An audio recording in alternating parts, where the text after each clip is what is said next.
할렐루야! 하루를 여는 말씀 묵상. 오늘 우리에게 주시는 하나님의 말씀은 사사기 12장 1절에서 7절 말씀입니다. 우리의 신분을 기억합시다. 제목으로 말씀을 나눕니다. 사사기 12장은 입다의 삶을 마무리하며 소사사 입산과 또 압돈을 소개하고 있습니다. 계속되어 하나님께서 세우시고 하나님의 영이 임한 사사들이 끝까지 하나님의 사람으로 남지 못하는 모습 속에서 이스라엘 백성들의 몰락의 결과가 암시되어지고 있습니다. 사사 입다도 저주를 받거나 망하게 되는 결말은 아니지만 그의 마지막 행적이 선하지 못하게 끝나는 모습을 보게 됩니다. 끝까지 이겨야 진정한 승리입니다. 사사 입다의 삶은 하나님의 놀라운 표적이 함께한 삶이었습니다. 그럼에도 그는 마지막 삶에 다시 자신의 원래 본성의 모습, 산적의 삶으로 돌아가며 마무리하고 있는 것 같습니다.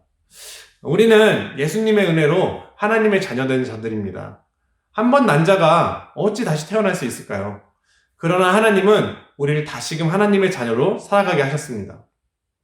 우리가 죄인 되었던 삶은 산적과도 같이 추악하고 더러운 삶임을 잊어서는 안 됩니다.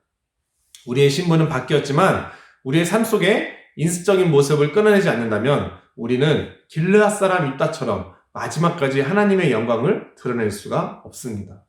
이 한날 하나님의 영광이 드러나는 삶 되시기를 축복합니다. 사사 입다의 첫 소개를 보면 이렇게 소개됩니다. 길르앗 사람 입다는 큰 용사였으니 기생이 길르앗에게서 낳은 아들이었고, 입다의 첫 소개를 보면 기드온의 서자 아비멜렉이 연상됩니다. 첩의 자식으로 아무런 상속의 권한을 갖지 못했던 아비멜렉은 반란과 학살을 통해 기드온의 왕과 같은 권세를 누렸습니다. 기상의 아들 길르앗 사람 입다. 마치 그도 그 출신이 결코 정통은 아니다를 강조하는 듯합니다. 결국 입다는 형제들을 피하여 외진 돛땅에서 잡배들과 함께 하였습니다. 산적과도 같은 사람이었다라는 표현입니다. 그러나 산적 같은 사람도 시대의 부름과 소명을 받고 또 하나님의 영이 임하시니 민족의 통치자가 되고 또 사사로 부름받아 쓰임받게 됩니다. 그가 만약 하나님을 전적으로 신뢰하고 자신의 야욕과 의심, 경솔함만 아니었더라면 무난동녀 딸도 무사였을 것이고 위대한 업적을 남긴 사사로 기억되었을 것입니다. 사실 모든 일은 지나고 나면 후회를 해보게 되고 또 그때는 이랬을 걸 하고 생각하면 됩니다. 또 지나간 일을 되짚어보는 것은 누구나 할 수 있는 일이고 어떻게 하면 잘했을까는 당연한 것입니다. 중요한 것은 그 순간에, 그 위기의 순간에 나는 누구인가가 중요합니다. 위기의 순간에 사람은 본성이 나온다고 합니다. 그때의 모습이 바로 나 자신의 모습이다라는 것이죠. 그런 면에서 모성애는 참 대단합니다. 인간의 동물적인 생존 본능도 뛰어넘고 인간의 한계까지 초월하는 놀라운 능력이 모성에서 나오는 것을 듣거나 경험하게 됩니다. 우리는 모두가 항상 모성애와 같은 능력을 가질 수는 없지만 이러한 위기의 순간에 신성을 발휘해야 합니다. 하나님을 닮은 성품, 하나님의 자녀된 모습이 있어야 합니다. 위기의 순간에 내 본성에 휘둘리는 것이 아니라 하나님께서 주시는 마음으로 하나님의 뜻으로 행해야 합니다. 사사들에게 하나님의 영이 임하시듯이 우리에게 하나님의 성령이 임하십니다. 우리 안에 내주하시는 성령 하나님이 살아계심을 늘 신뢰하십시오. 우리는 하나님이 예수님의 피값을 주시고 사셨고 또 하나님의 자녀 삼으셨고 또 하나님의 성령님이 내주하는 거룩한 전임을 기억해야 합니다. 입다가 암몬 자손을 물리치고 큰 업적을 세우자 장로들과 협상하였듯이 그는 백성들의 머리가 되고 장관이 되었습니다. 초기 땅 분배에 있어 먼저 땅을 분배받기 시작하였고 또 세력이 강성해진 에브라임 지파에게는 이러한 모습이 못마땅하였고 빌미가 되었습니다. 기드온 때도 그랬고 에브라임은 또다시 입다에게 10이 아닌 10을 걸어오는 것이죠. 13장 사사 삼손의 등장 이전에 중간다리가 되는 이 12장에서 이러한 모습을 비치는 것은 사사시대의 중반에 이르며 점차 지파 간의 갈등이 시작되는 것을 강조합니다. 기드온 때에는 어느 정도 실리를 다투기 위한 그런 협상이었지만 이제는 에브라임이 많은 군사를 이끌고 입다와 대치하는 모습은 더 이상 같은 민족인가 싶을 정도로 적대적입니다.